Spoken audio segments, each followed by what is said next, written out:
So we're sitting here, Buzz City, with Bob Evans and Brandy Moore.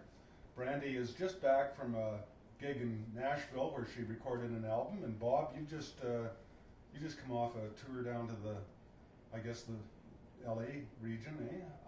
How many performances there? Well, it was a week, just a week visit. We did 3 shows and took in the NAMM show, you know, the National Association of Music Merchandisers or something. It's the big trade show where all the music stores do their deals, and there's musicians playing all over the place. It's pretty incredible. You know, it's the floor of the convention center is about the size of Regina, you know, so it's a big how slight big, exaggeration. how big a crowd would that entail? Well, apparently there's 90,000 registered attendees, you know, and it's the scale of it was something I wasn't ready for. It really is enormous. You can walk around and not see everything. So is this like playing to Yankee Stadium then? Is it? Well, no. This is no. I was just visiting this, right? And so it's everything from people selling thumb picks to cellos and violins to huge sound systems to, you know, you name it in the music world, and they're there, you know, pitching it, you know, trying to get people to buy their product. And in the course of it, they have everybody there playing, you know, demoing the guitars and the equipment and the whole thing. So it was that was quite an event. But I was also down there doing 3 shows. You know, I did a triple header one night with a couple of friends, Jim Rourke and Doug Smith. Jim is from San Diego and Doug is from Portland, Oregon. Doug is the 2007, I think it was, international fingerstyle guitar champion, and Jim was a runner-up in, I think it was 2005. Anyway, so we've all been down to this competition. This is all down in Wingfield, Kansas, the one that I had the good fortune to win in 2003. So we did a night with the 3 of us, and then I went up into the Mojave Desert to do a house concert at a friend's place up there, which was a great experience. And then back down into Altadena, which is just above Pasadena. You know, this is all sort of the Los Angeles region. To play at a place called the Coffee Gallery backstage, which is just a fabulous little room, and all sorts of people have played there, you know, over time. The fellow that runs it used to run the Ice House in Pasadena, which is a really famous club that I knew of because I had an album from 1967 that Pat Paulson recorded there. I don't know if you remember Pat Paulson. Yes. Yeah, and this fellow used to manage Pat Paulson, and then you'd be talking to him for half an hour, and he kept, he said, you sound like you sing a lot of the old jazz stuff from the 1940s, you know. And I said, well, actually, I was more into Jim Kweskin and the drummer. Oh, Jim, yeah, Jim plays here all the time too. He just lives down in Long Beach. Jim Kweskin, I was just down in Long Beach, you know. If I'd known that, I would have stalked him, you know. Jeff Mulnor, you know, all those guys. So it was a very cool place to play. But even better than the great gigs and seeing the NAMM show was the fact that it was 80 above and it was sunny and blue skies. I tell you, that was great. Yeah. I wept as I was getting on the plane to come home. How did they contact you? How do you get these gigs in that area? Well, it was a combination of things. My friend that I mentioned that we did the house concert at, he's been after me for 3 or 4 years to come down there and do something, and so I got that through him. Jim Earp put together the triple bill at the Portfolio Coffee House, and I'd forgotten how I stumbled across the Coffee Gallery backstage, but I got in touch with him, and I made arrangements to go down and play. So yeah, it was a really good trip. Cool. Mm-hmm. And this was all in the span of 6 days. 6 days. Yeah. Whirlwind tour. Yeah, really. Yeah. But you know, time passes slower when you're sitting beside the pool in the sunshine. Yeah. Well, we're not. Especially when your family's back home in the snow. We're not even a little envious. And Brandy, you just came back from Nashville. You were down there when? I left December 20, came back January 10, so I spent both holidays there. And went down to record what was going to be a 3-song demo. That turned into 4. And then I thought, well, 5 songs is an EP. And then a lady that I'd never met found me on iTunes. she searched the song Over the Rainbow, which was on my last CD with just guitar voice. She found me, and she co-founded China Hydroelectric. She lives in Connecticut, but she co-founded that company, and she wants to help me, she says. She'd like to underwrite my CD. So, well, she didn't know I was actually doing a CD, which is really magical too.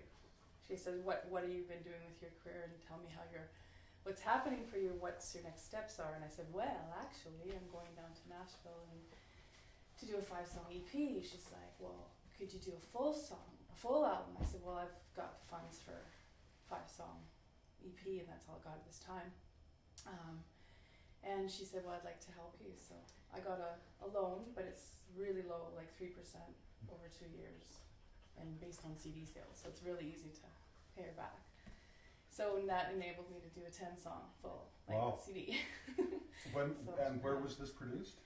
This was produced at EB Tracks Productions, and that's run by Eric Bikalis, who played keys for Neil Sedaka right now, and he used to play for the Pointer Sisters.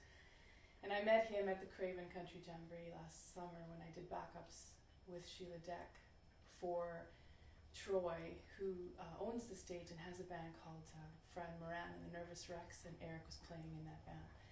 And I heard him playing, and I heard R&B feels and licks all throughout the night, even though we were doing rock. We were in the VIP tent, and they always have something other than country for a variety for all the stage hands and the artists.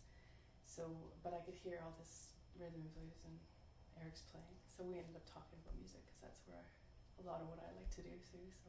So you've got a full album coming out, recorded in Nashville. When will that be available? Well, I got all 10 tracks by MP3 pre-mastered just recently.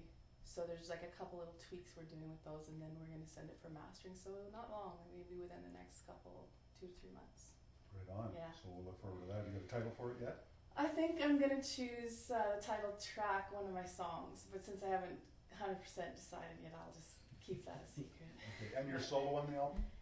What's that? Have you got sidemen on the album with you? Oh yeah, this is a full band CD, the first one. My first 4 are just me and guitar, so this is my first experience of a full band recording an album. And when I first set all this up, before I knew I was going to do a 5-song EP, even Eric emailed me and said, oh yeah, I can get George Marinelli, Von Reid's guitar player, and Freddie Satterfield, Oak Ridge Boys drummer. And I'm just like, that's not what I was not expecting any of that. Is that what happened? Yes, I got them. I got Roy Vogt on bass, who he played with.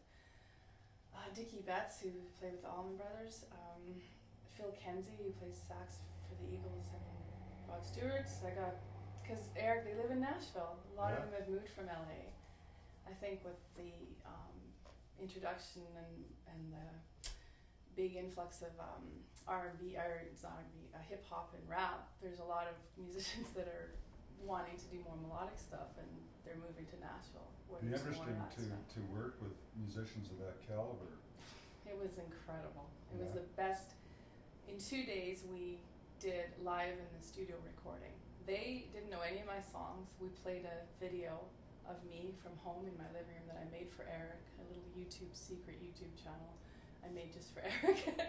And they had charts, which were really good charts that Eric had done ahead of time. They'd never heard the tunes before. They heard them once through, maybe a little bit more, and then most of the time just once, maybe just half the song a lot of time.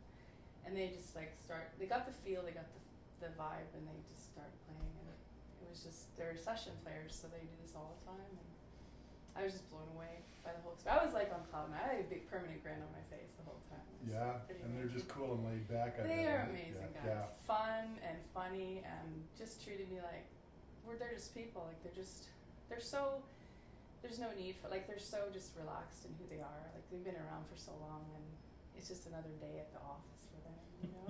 And I'm just like trying to keep my cool and like, oh my god, I got Bonnie Raitt's guitar player in the room with me, you know. It's pretty This cool. is going to sound great. It's sounding really good. I've got a lot of the tracks complete, and I'm very excited with this. It's really, I'm very lucky. Yeah, right on. And both of you have an upcoming engagement too, I think. Do you not? That's right. We've got two of them coming up. On Saturday, January 29th, we're going to be at the Moose Jaw Library Theatre in Moose Jaw. and then the following Friday we're going to do a show at the Exchange. So I mean, Brandy and I hardly know each other. You know, I've heard her sing a couple of times. You know, around town. You know, one or two numbers here and there. And then before Christmas, she did the concert at the museum here, and I went down to that. And Thanks for coming, by the way. oh, hey, no problem. And I was listening to it, and I thought, geez, you know, this would be great. You know, I'd like to play some guitar on a couple of that things, and this would work out. I was already planning on doing this concert, and I thought, you know, maybe she'd like to come out and do a special guest set. You know, so she's going to play a guest set, and I'm going to join her for a couple of songs on it, and also play myself out. So. Have you worked out what you're collaborating on? No. That's a dog. The audience is Just took out the kitchen there, you know. you're being upstaged here. Well, we know we're doing we're going to do somewhere with the Rainbow, and then we're looking at a couple of tunes of Brandy's, but we haven't really had a chance to talk about it yet. I just got back into town last night, so Yeah. we'll be doing that pretty quick. Very excited. Good stuff. Very happy that you emailed me and asked, because this is just really neat Oh, to yeah. be part of this, and to actually have you playing guitar with me. It's Oh. like, wow. So excited. Well, I ain't no Bonnie Raitt's guitarist. Oh. You know? I tried to tell Bob in an earlier interview that he makes other people sound good, and he tried to tell me that he doesn't, which we all know is not true. Well, it's going to be awesome. I think I'm going to let Bob play on Over the Rainbow. I'm just going to sing. Okay. Just because, you know, We can do that. I think it'd be nice. So what is the actual date again of the event? So, well, there's two of them. So in Moose Jaw, it's Saturday, January 29th. Okay. All right, 8 o'clock. And the following Friday, February the 4th, in Regina at the Exchange, once again 8 o'clock. And tickets are available at my website, bobevansguitar.com, and also at some stores around town. It's different in Moose Jaw and Regina, obviously. Right. But that's all on your website. It's the yeah, stores, right? all that information is on my website. It's on mine too. Yeah, there you go. Yeah. Brandymore.ca. Okay, so we advise people to check the websites out and get clarified about where to go and the times, of course, and Right. and the Yeah. ticket prices. That's right. Yeah, Good stuff. it's $15 in advance, $20 at the door. Good So deal. buy your tickets in advance. That's right. That's the lesson for today. It helps the artists know I what's think going on. we're good. That's right. Yes, exactly.